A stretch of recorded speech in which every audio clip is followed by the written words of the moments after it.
शांति 28 अक्टूबर 2023। बाबा के महावाक्य। मीठे बच्चे, बेहद सर्विस के लिए तुम्हारी बुद्धि चलनी चाहिए। ऐसी बड़ी घड़ी बनाओ जिसके कांटों में रेडियम हो, जो दूर से ही चमकता रहे। प्रश्न: सर्विस की वृद्धि के लिए कौन सी युक्ति रचनी चाहिए? उत्तर: जो महारथी होशियार बच्चे हैं उनको अपने पास बुलाना चाहिए। महारथी बच्चे चक्कर लगाते रहें तो सर्विस वृद्धि को पाती रहेगी। इसमें ऐसे नहीं समझना चाहिए कि हमारा मान कम हो जाएगा। बच्चों को कभी भी देह अभिमान में नहीं आना चाहिए। महारथियों का बहुत बहुत रिगार्ड रखना चाहिए। गीत: ये वक्त जा रहा है। ओम शांति। घड़ी का नाम सुना तो बेहद की घड़ी याद पड़ी। यह है बेहद की घड़ी। इसमें सारी बुद्धि से समझने की बात है। उनका भी बड़ा कांटा और छोटा कांटा है। सेकंड का बड़ा कांटा चलता रहता है। अब रात के 12 बजे हैं, यानी रात पूरी हो फिर दिन शुरू होना है। यह बेहद की घड़ी कितनी बड़ी होनी चाहिए। इसमें कांटे जो बनाए जाएं उसमें रेडियम भी देना चाहिए, जो दूर से चमकता रहे। घड़ी तो अपने आप समझाती है। कोई भी नया आए तो घड़ी आकर देखे। बुद्धि भी कहती है बरोबर कांटा अंत में आकर पहुंचा है। कोई भी समझ सकता है कि विनाश जरूर होना चाहिए। फिर है सतयुग की आदि। सतयुग में बहुत थोड़ी आत्माएं होती हैं, तो इतनी सब आत्माएं जरूर वापस जाती होंगी। चित्रों पर समझाना है बहुत सहज। ऐसी घड़ी कोई बनाए तो बहुत खरीद करके भी घर में रखे। इन पर समझाना है। यह कलयुगी भ्रष्टाचारी दुनिया है। अनेक धर्म भी हैं। विनाश भी सामने खड़ा है। नेचुरल कैलेमिटीज भी होनी है। अब इन लक्ष्मी नारायण आदि को भी सतयुग की बादशाही कैसे मिली? जरूर बाप द्वारा मिली होगी। पतित पावन आते ही हैं पतित दुनिया में संगम पर। पावन दुनिया में तो बाप को आना नहीं है। यह गोले पर समझाने के लिए बड़ी फर्स्ट क्लास बात है, और इस पर समझाना किसको भी बड़ा सहज है। जिनके पास पैसे बहुत हैं वह तो आर्टिस्ट को झट ऑर्डर दे और झट चीज तैयार हो जाए। गवर्नमेंट का काम तो इतने में हो जाता। यहाँ तो मुश्किल कोई काम करते हैं। कोई अच्छा आर्टिस्ट चित्र बनाता है तो वह शोभता भी है। आजकल आर्ट का मान बहुत है। डांस का आर्ट कितना दिखाते हैं। समझते हैं पहले ऐसे डांस होते थे, परंतु ऐसे कोई है नहीं। तो यह बेहद की घड़ी फट से बनानी चाहिए, जो अच्छी रीति मनुष्य समझ जाए। कलर भी ऐसा अच्छा हो जो चमकता रहे। पतित पावन कोई मनुष्य तो हो नहीं सकता। मनुष्य पतित है ना, तब तो गाते हैं पावन दुनिया भी स्वर्ग है। मनुष्य तो नहीं समझते कि श्री कृष्ण ही श्याम है, फिर सुंदर बनता है। इसलिए नाम पड़ा है श्याम सुंदर। हम भी पहले नहीं समझते थे। अभी बुद्धि में है बरोबर काम चिता पर बैठने से काला हो जाता है, अर्थात आत्मा पतित हो जाती है। यह भी स्पष्ट करके लिखना है। वर्षा देते हैं परम पिता परमात्मा और श्राप देते हैं रावण। मनुष्यों की बुद्धि फिर चली जाती है रघुपति राघव राजा राम तरफ, परंतु राम तो है परम पिता परमात्मा। यह सब बुद्धि चलाकर चित्र बनाना चाहिए, क्योंकि आजकल अपने को भगवान तो सब कहते रहते। तुम जानते हो बाप तो एक ही है, बाकी हम सब आत्माएं परम धाम में परमात्मा के साथ जाकर रहेंगी। उस समय बाप भी ब्रह्मांड का मालिक, हम भी ब्रह्मांड के मालिक हैं। फिर बाप कहते हैं तुम बच्चों को मैं विश्व का मालिक बनाता हूँ। और भल कोई कितना भी बड़ा राजा हो, ऐसे नहीं कहेंगे कि हम विश्व के मालिक हैं। बाप तो विश्व का मालिक बना रहे हैं, तो ऐसे मात पिता पर कितना कुर्बान जाना चाहिए। उनकी श्रीमत मशहूर है, उस पर चलते चलते पिछाड़ी में आकर श्रीमत का पूरा पालन करते हैं। अभी अगर श्रीमत पर पूरा चले तो श्रेष्ठ बन जाएं। कितना माथा मारना पड़ता है। जब तक यज्ञ है तब तक पुरुषार्थ चलता रहेगा। यह है रुद्र ज्ञान यज्ञ। वह भी रुद्र यज्ञ करते हैं शांति के लिए, उससे तो शांति हो न सके। बाप का तो एक ही यज्ञ है जिसमें सारी सामग्री स्वाहा हो जाती है और सेकंड में जीवन मुक्ति मिलती रहती है। वह कितने यज्ञ रचते हैं, फायदा कोई नहीं। तुम बच्चे हो नॉन वायलेंस, पवित्रता बिगर कोई स्वर्ग में जा न सके। यह है पिछाड़ी का समय। पतित दुनिया, भ्रष्टाचारी रावण की दुनिया, 100% अपवित्रता, अशांति, दुखी, रोगी, यह सब लिखना पड़े। और फिर स्वर्ग में है श्रेष्ठाचारी, 100% पवित्रता, सुख, शांति, निरोगी। वह है रावण का श्राप, यह है शिव बाबा का वर्षा। पूरी लिखत होनी चाहिए। भारत फलाने समय से फलाने समय तक श्रेष्ठाचारी था, फिर फलाने समय से भ्रष्टाचारी बना है। लिखत ऐसी हो जो देखने से समझ जाए। समझाने से भी बुद्धि में नशा चढ़ेगा। इस धंधे में ही रहने से फिर प्रैक्टिस हो जाएगी। वह सर्विस 8 घंटा करते हैं तो यह भी 8 घंटा करनी चाहिए। सेंटर पर बच्चियां जो हैं उनमें भी नंबरवार हैं। कोई को तो सर्विस का बहुत शौक है, जहाँ तहाँ भागते रहते हैं। कोई तो एक ही जगह पर आराम से बैठ जाते हैं, उनको ऑलराउंडर नहीं कहेंगे। महारथियों को तो कुछ समझते नहीं है, तो सर्विस भी ढीली पड़ जाती है। बहुतों को अपना अहंकार बहुत रहता है। हमारा मान हो, दूसरा कोई आएगा तो हमारा मान कम हो जाएगा। यह नहीं समझते कि महारथी तो मदद करेंगे। अपना अहंकार रहता है, ऐसे भी बुद्धू हैं। बाप कहते हैं सच्ची दिल पर ही साहिब राजी होता है। बाबा के पास समाचार तो आते रहते हैं ना।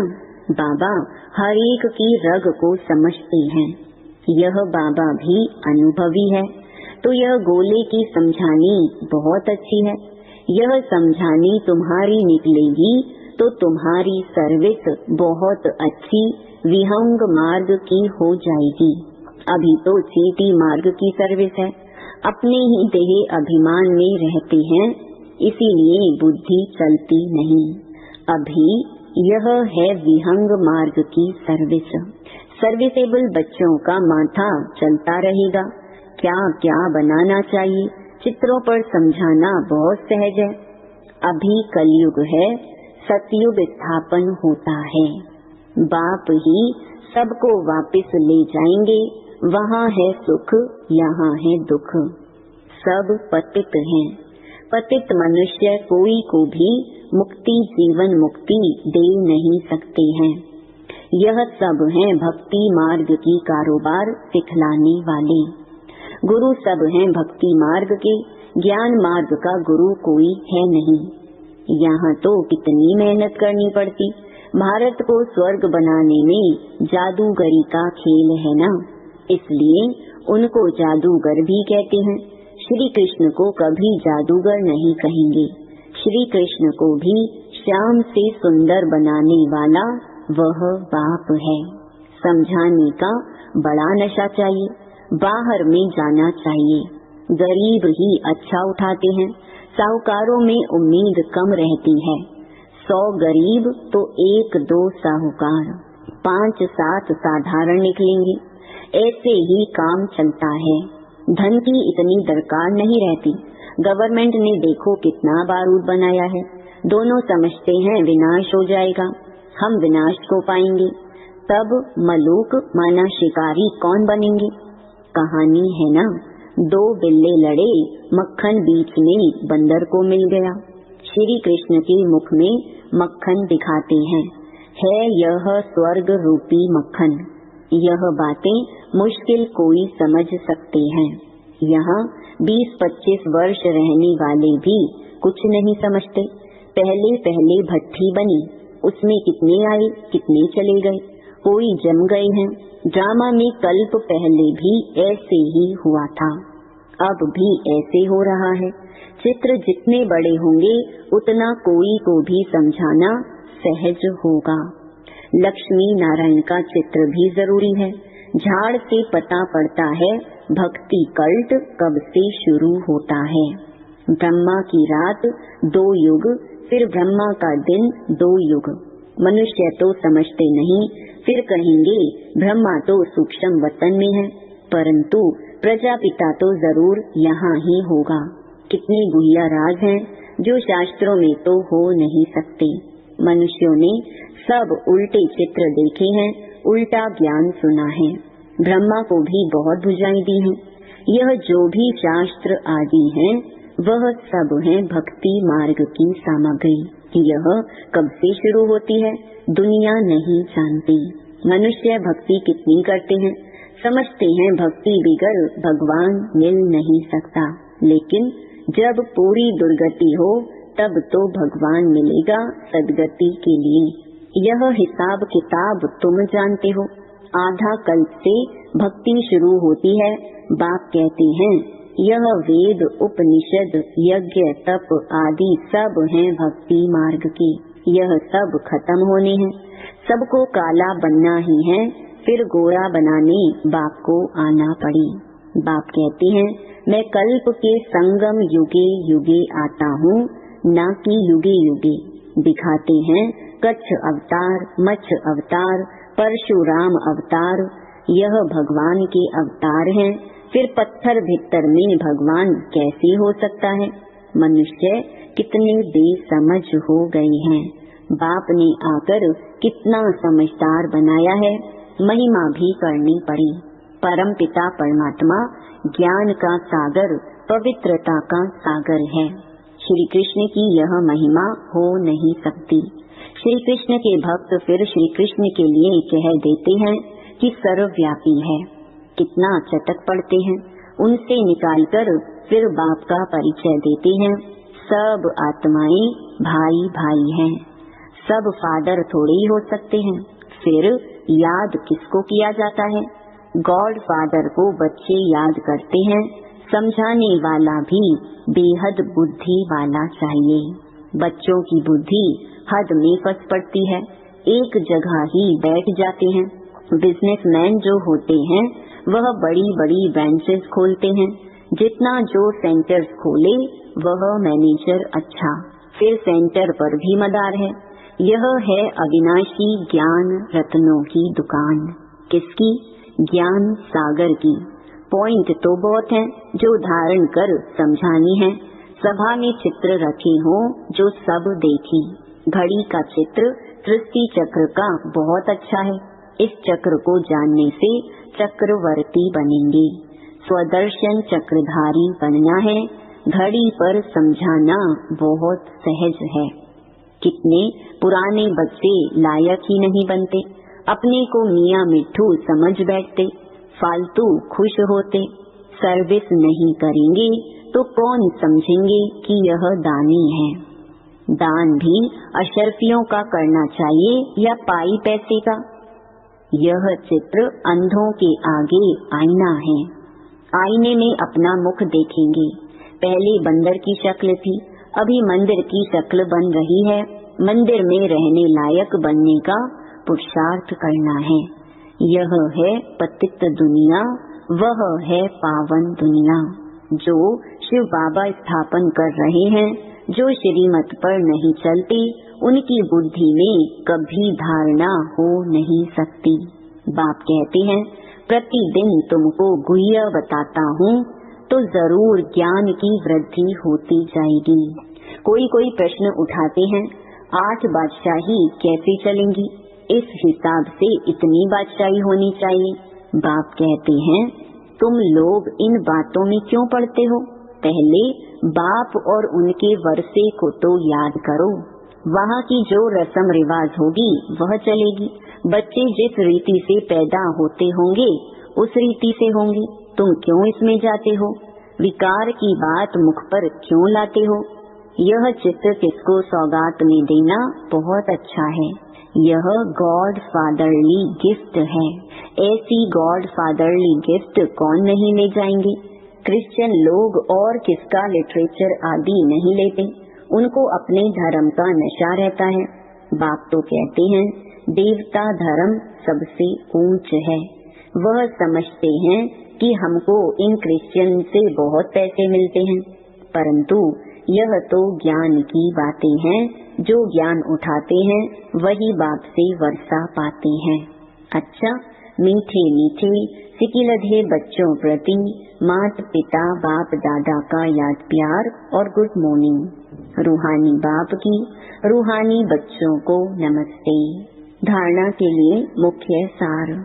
पहला, विश्व का मालिक बनाने वाले माता पिता पर दिल से कुर्बान जाना है। उनकी श्रीमत पर अच्छी रीति चल श्रेष्ठ बनना है। दूसरा, अपनी दिल सदा सच्ची रखनी है। अहंकार में नहीं आना है। अशरफियों का दान करना है। ज्ञान दान करने में महारथी बनना है। 8 घंटा ईश्वरीय सर्विस जरूर करनी है। वरदान, सर्व प्राप्तियों की अनुभूति द्वारा माया को विदाई दे बधाई पाने वाले खुश नसीब आत्मा भव। जिनका साथी सर्वशक्तिमान बाप है उनको सदा ही सर्व प्राप्तियां हैं। उनके सामने कभी किसी प्रकार की माया आ नहीं सकती। जो प्राप्तियों की अनुभूति में रहे माया को विदाई देते हैं उन्हें बाप दादा द्वारा हर कदम में बधाई मिलती है। तो सदा इसी स्मृति में रहो कि स्वयं भगवान हम आत्माओं को बधाई देते हैं। जो सोचा नहीं वह पा लिया। बाप को पाया सब कुछ पाया, ऐसी खुश नसीब आत्मा हो। स्लोगन, स्वचिंतन और प्रभु चिंतन करो तो व्यर्थ चिंतन स्वतः समाप्त हो जाएगा। ओम शांति।